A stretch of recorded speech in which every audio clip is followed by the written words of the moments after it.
Good afternoon. My name is Karl Cooper. I'm the Director of Public Health Programs at the American Association on Health and Disability. And next week, the Americans with Disabilities Act is going to be turning 32 years old. To celebrate this fact, we at AAHD are highlighting what the ADA means to us. And throughout the month, we are conducting interviews with some of our board members to emphasize the importance of this landmark legislation. Last week, we spoke with Mike Honig, who is blind, and shared how the ADA has helped him and the issues that he still encounters in healthcare settings. Today, we specifically want to welcome Lisa Iezzoni to our discussion. So, Lisa, welcome today. And why don't you tell us who you are and what your current role is? Thank you, Karl. I'm so happy to be here. My name is Lisa Iezzoni. I'm professor of medicine at Harvard Medical School. I'm based at the Massachusetts General Hospital in Boston. And for 25 years, I've done research on healthcare disparities for people with disability. That's great. And how long have you been on the board at AAHD? You know, I haven't even attended a board meeting yet. I'm a newbie, so I'm a brand new member, but I'm really grateful to be asked. I know we're very excited to have you on board. So thank you for joining us today. To the degree you're comfortable, why don't you tell us a little bit about your disability? I have had multiple sclerosis for 46 years. So it's just been part of the backdrop of my life all of that time. And I started using a wheelchair in 1988. At this point, I can't walk at all. And so I live in a 1911 house. I've got scooters on every floor of my house. I've got chairlifts. I've got ramps. But I figured it out. And it is, just the backdrop of my life, as I say. Okay, then tell us, given that, what exactly for you personally, what does the ADA mean for you? Uh, it came 10 years too late for me. Let me explain to you why that is. I started at Harvard Medical School in September of 1980. My early years with MS were the relapsing remitting form of it. And so for 4 years, I'd had these symptoms that would come and go. I was young, I was invincible, I was busy. The symptoms were too strange to even describe in English language, and then they would go away. So I wouldn't have to pay any attention to them anymore. But I started at HMS as I said, in September of 1980. And at that point, my symptoms recurred. And I could no longer not pay attention to them because I would do things like walk into trees or walk into cars while I was walking along. And so at the end of my first semester at HMS, I was diagnosed with MS. And this was before there were even any MRI scanners. And so to make sure I didn't have a brain tumor or other really horrible things, they had to do a bunch of really noxious tests. And so I was officially diagnosed in January of 1981. And that was back before Oprah. That was before Facebook. That was back when health was considered private. That was back when women were even embarrassed to say that they had breast cancer. There weren't any pink ribbons around at that time.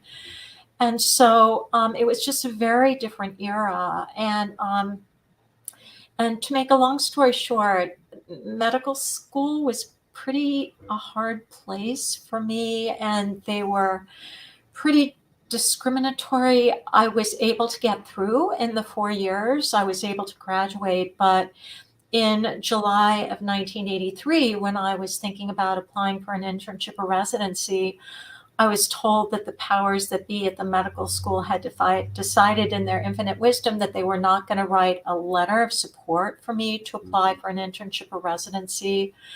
So again, to make a long story a little bit shorter, I was not able to go on to train. So I graduated with my MD degree, which is after my name, in June of 1984. But again, that was 6 years before the Americans with Disabilities Act. And I know that Section 504 was in place at that point, but nobody really talked about Section 504 in medical schools. And And, so it just, the notion of disability civil rights was just not even present where I was at the time.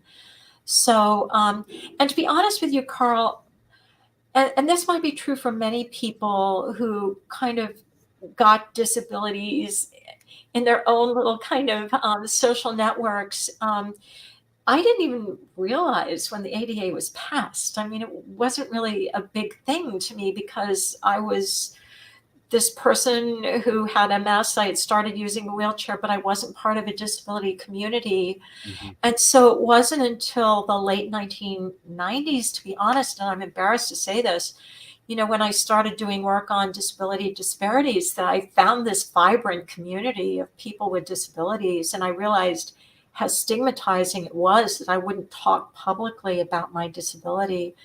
And so, but it also, made me aware that maybe I have civil rights. What a novel concept. Yeah. And so that has been a backstop for me. I will confess that I still do sometimes in my deepest, darkest moments worry about being fired because of my disability, but it probably would be hard for them to do that to me at this point. So I know that was a long answer, but I hope that was helpful. No, that's very helpful, and a lot of it I can relate to as well. I always talk about how the fact, the ADA was passed in 1990, which is the year I went into adulthood. I turned 18 in 1990, and so I've lived my entire adult life with the protections of the ADA, and I found obviously that was very fortunate for me. But I was sort of the same way. I really was not that much aware. I had heard that it was passed, but it didn't really resonate that much with me. I was raised in a way that this, regardless of the disability, you can still do what you need to do, and so don't let it hold you back, so to speak. And as in a similar kind of fashion, I didn't really think about it until I got involved in broader disability work that I realized how important the it's been to the whole community. I Yeah. noticed obviously some small things in my life, but I didn't really start using a wheelchair until later when I got into my early 30s. Mhm. So did not really need those protections until after the ADA had been passed.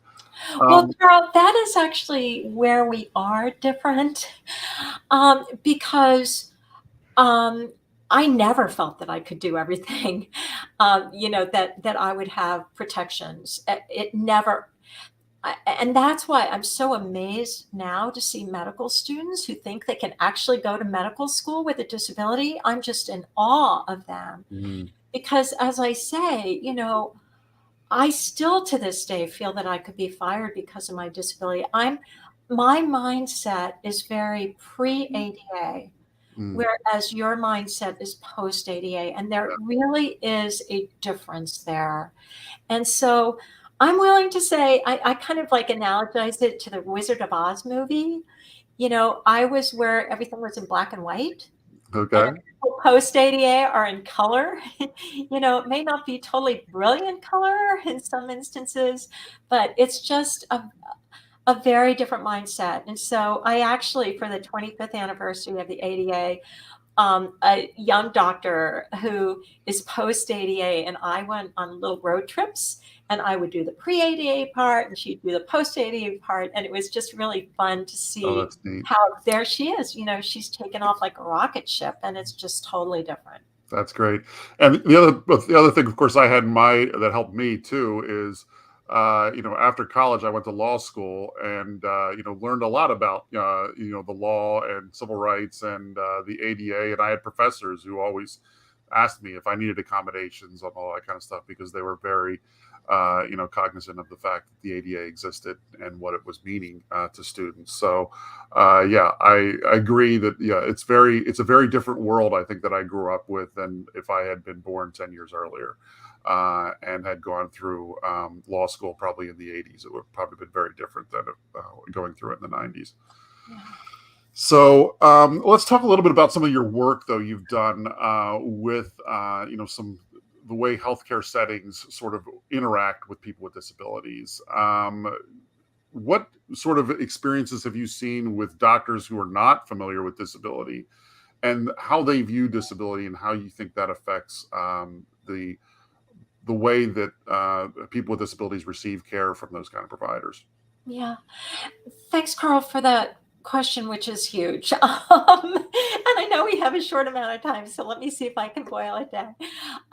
So I have probably interviewed, either in individual interviews or focus group interviews, more than 300 people with different types of disability, although primarily mobility disability, since that's my lived experience. So I feel that Mhm, I have the most kind of understanding of that mhm, through my research. And it was just clear every which way come Sunday that doctors didn't get it. Obviously, there were exceptions. There were people with disabilities who said that they had wonderful doctors, but they were the minority, the distinct minority. And so I just heard so many horror stories about, for example, how people with spinal cord injury would need, for example, a biopsy of a mole of their skin below the level of their spinal cord injury. And the doctor wouldn't even give them lidocaine because the doctor believed erroneously that the person couldn't experience pain. And so I just heard so often from people with disability about just how their physicians were clueless about their physical health, or just not knowledgeable. And so I finally decided, in about 2016, that it was time to ask the doctors. And so my colleagues and I got together and submitted an R01 grant application to NIH. And we're fortunate, ultimately, second time around, to get funded to do a national survey of physicians about their experiences with and perceptions of caring for people with disability. And so I'm happy to give you some results from that if that would be helpful to you. sure, yeah, give us the high level results you found. Okay. So the survey had 8 different modules. And so why don't I just talk about the ADA module Mhm. first? So about 36% of physicians say, and let me just say that this survey was administered from October of 2019 through June of 2020. We had a little problem with the pandemic occurring in there in finalizing the survey. But so that's the time frame. So about 36% of physicians say that they know nothing or a little about the ADA. Mhm. Okay. 71% of physicians do not know how to determine accommodations when a patient comes to see them. 71%. And then about 68% of doctors say that they are at least some risk of a lawsuit under the ADA because of accommodation problems. Mm. Yeah, that is really scary when you think about the fact that that suggests that they just are not prepared to help and serve people with disabilities. And we see that then it explains a lot of the numbers we see in terms of health outcomes for people with disabilities Mhm. too. Yeah, And 30 years after the ADA, almost. Exactly. Mhm. what do you think are some of the responses to this that we could do to maybe help fix some of these issues? Well, there's one other set of findings that I just would like to highlight because I think that Sure. they kind of go together, and that is perceptions of people with disabilities and caring for them. And so about 82% of doctors say that people with disability have worse quality of life than other people do. Only 41% of doctors feel strongly confident that they can provide equal quality care to their patients with disabilities as they do to other patients. And only 56% of physicians strongly welcome people with disability into their practices. Mm. So what do we do about that issue then? Yeah. So you can see that if if they are afraid of a lawsuit, they're not going to welcome people with disability Sure. into their Yeah. practice, right? So that's why the two kind of sets of findings really kind of interact with each other. Mhm. Um, I think that we saw this really play out in the COVID-19 crisis with the crisis standards of care early in the pandemic, and the fact that on March 28th, the Office of Civil Rights in the Department of Health and Human Services had to come out with a pronouncement, that you cannot withhold scarce resources from caring for a person because of your perceptions of their quality of life. So I think that we need to have law. You're a lawyer, and so we need to have law. A lot of people say, well, people with disabilities should advocate for themselves. And that's true. I agree, that people with disabilities need to be aware of what their civil rights are when they go to see a doctor. But if they're going to see a doctor, they might not be at their best. They might be Mhm. feeling sick, and True. they might be wanting help. And saying to the doctor with furrowed brows and stern looks, your exam table is not height adjustable, would be a hard thing to ask a Mhm. patient to do. So I think that we need to ask, for example, the Department of Justice to implement the standards for medical equipment, the accessibility standards that were promulgated by the U.S. Access Board and Food and Drug Administration back in January of 2017. Those never have been implemented, but that would probably be a good place to start.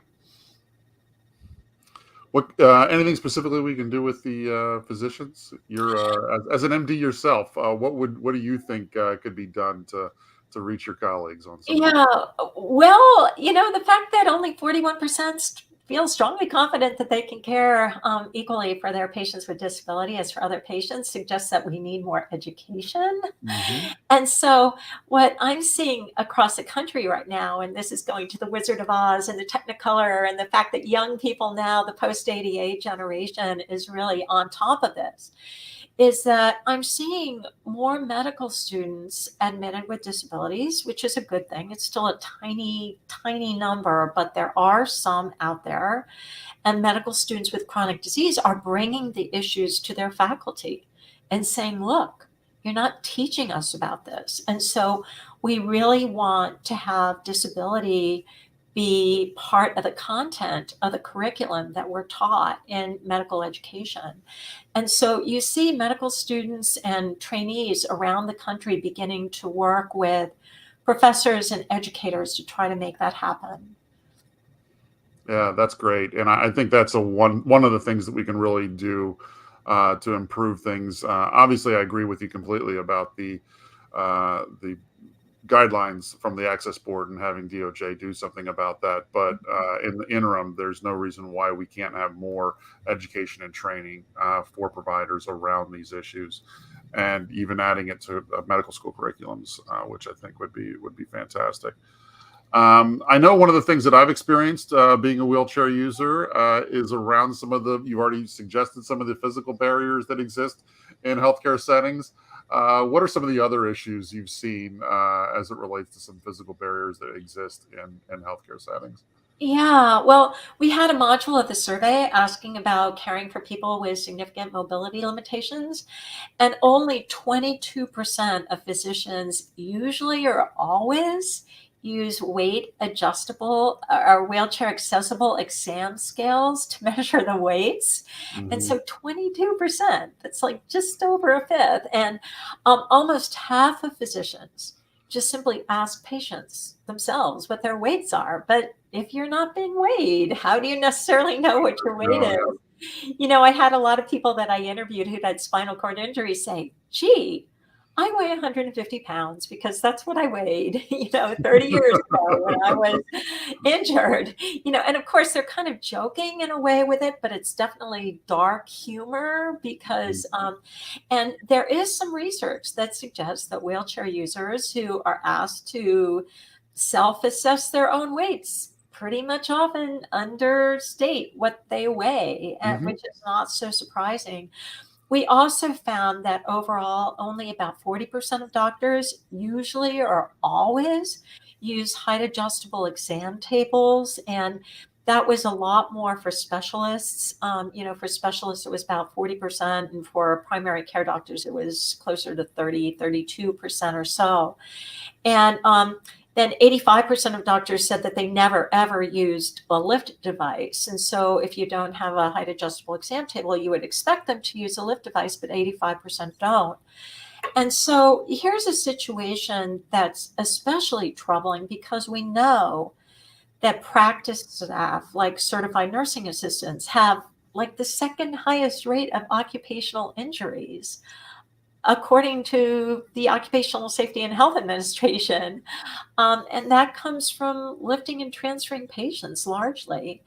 And so it would be a win-win situation to think about having more height adjustable exam tables, a win for the patients and a win for the staff. Okay, yeah, and I completely. It just shows just how far we still have to go on some of these areas, and I know I've experienced some of those things you were even talking about, especially with self-assessment on weight and all those kind of things. It happens so often, and you just sort of shake your head, especially when, like in my situation, I could stand for a short time if they needed to get an accurate weight if they just asked the question. So yeah, it's one of those things that I think we've got long ways to still go, and the ADA has been great, but there still are things that need to be done. Well, I also understand that you have a book that you released earlier this year. So do you want to tell us a little bit about that real quick? Sure. Thank you for asking about it. The book is called Making Their Days Happen. And it is it stemmed from the fact that one of my best friends is quadriplegic and cannot move any part of his body from his neck down because of primary progressive multiple sclerosis. And I would go down and visit him all the time. He lives in New Jersey. I would just take the train down there. And I got to meet the largely women who were his personal care assistants, his PCAs, especially the first one who I met was his longest serving PCA, a woman from Haiti, an immigrant, whose name is Nalita, who always works 2 or 3 jobs. And I started just, during the downtime, I would ask them to tell me their stories. And so I would hear stories about what their lives were like. Again, many were immigrants, why they had come to this country, how they always worked 2 or 3 jobs.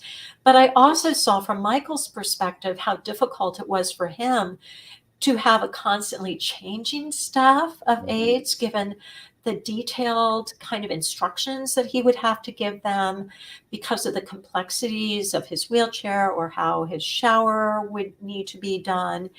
And so I dedicated this book to Michael and Nalita, this dyad, a consumer and a worker around personal assistance services. And what I try to do is I had funding from the Gordon and Betty Moore Foundation to interview people. I interviewed 21 consumers with mobility disability and 20 personal care assistants from around the country. And I was able to take their stories and weave their stories in with, I'm a health policy researcher, along with some of the kind of snoring, boring stuff about policy, like Medicaid Mhm. policy. But it's not so boring when it's your life, Sure. and I tried to make the point that policy is personal. The home and community-based services policy is personal. And the fact that we have states in our country right now that just diverge so dramatically in the percent of their long-term services and supports funds that they dedicate to community-based services versus institutional services is one of the things that I really address in the book. And what I've heard from people who've read the book is that even though they think that they know what a life is like when somebody needs very, very intensive personal assistance services for their daily activities, that this book really kind of just is eye-opening in terms of some of the detail. To be honest, I wasn't shy about some of the questions I Mhm. asked. I asked about bladder management, bowel management, sex. I asked about all sorts of things. And so it's in the book, but it's also tried to be linked to policy. That's fantastic. And if people want to find that, can they find that through Amazon and all those places that they would normally get their books? The usual kind of online booksellers are selling it. Mhm. All right. Great. Well, I want to thank you so much for joining us today. You provided a lot of context to a lot of the questions that we have as it relates to ADA and healthcare settings, and your experience has been invaluable in this area, and I really appreciate the insights that you provided with us today. So thank you for joining us. Well, thank you, Karl, for having me. Appreciate Okay, it. and Happy ADA birthday. yes, absolutely. And please join us next week as we're going to be doing another one of these interviews next Thursday with Amy Houtro. So we will see you then. Thank you.